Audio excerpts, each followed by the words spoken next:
અમે તો શું આ સ્ટેશન માથે રહો છો, મારો ઓફિસ છે અને હું આજુબાજુ અમારી બાજુમાં એક ભવાની કરીને હોટલ છે. એ હોટલની અંદર કોઈક અજાણ્યા માણસો આવી બેઠા અને એવો ખ્યાલ નહોતો આ ગામવાળાને કોણ છે. એવામાં બહારથી કોઈક આવી અને આવતા મારે એના માથે ફાયરિંગ કર્યું અને પછી કોઈક ધારિયાથી આવું બધું કર્યું. હવે અમે બધા રહ્યા ને ફાયરિંગ કર્યું ને એટલી વાર અમારા માણસો બધા મદદમાં દોડતા હતા આડાવડો, પણ ફાયરિંગ કરે છે બધા ભાગવાનો પ્રયત્ન કર્યો. બાકી પછી શું છોડ્યું શું ન છોડ્યું, પછી આ બધા ધોડે ચેડ પાછળથી અમે બધા આવ્યા.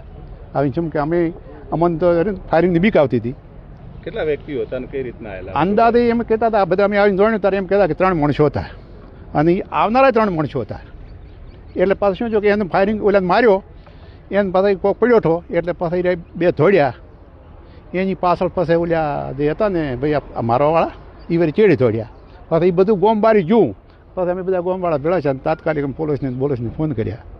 આ ફાયરિંગ થઈ કે શેના બંદૂક હતી કે રિવોલ્વર કઈ રીતે? હવે આ તો એમ કહેતા હતા કે રિવોલ્વર હતું, હું દેખાણું.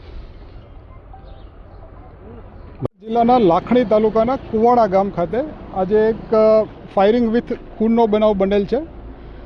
પોલીસને તાત્કાલિક માહિતી મળી એટલે બનાવવાળી સ્થળે પહોંચી અને ઉપલબ્ધ સીસીટીવી કેમેરાના માધ્યમથી ગુનાની પ્રાથમિક તપાસ છે. જે આરોપીઓ છે એની ઓળખ કરવાની કામ અને જે વિગતો મળી છે પ્રાથમિક, એના આધારે સમગ્ર જિલ્લામાં નાકાબંધી કરી અને આરોપીઓ સુધીના મૂળ સુધી પહોંચવા માટે અમારી લોકલ અને સ્થાનિક તમામ ટીમો એક્ટિવેટ થઈ છે. ટેકનિકલ અને હ્યુમન ઇન્ટેલિજન્સથી ટૂંક સમયમાં અમે ગુનાનો ભેદ ઉકેલવા માટે તમામ પ્રયત્નો કરી રહ્યા છીએ. કેટલું ફાયરિંગ થયું, કેટલા રાઉન્ડ ફાયરિંગ? એ તપાસનો વિષય છે. હાલ જે મરણ જનાર છે એની ઓળખ થઈ ગઈ છે. શામળભાઈ ફોટાભાઈ બિલ કરીને છે, એની ઓળખ થઈ ગઈ છે અને દિશામાં તપાસ કરી રહ્યા છે.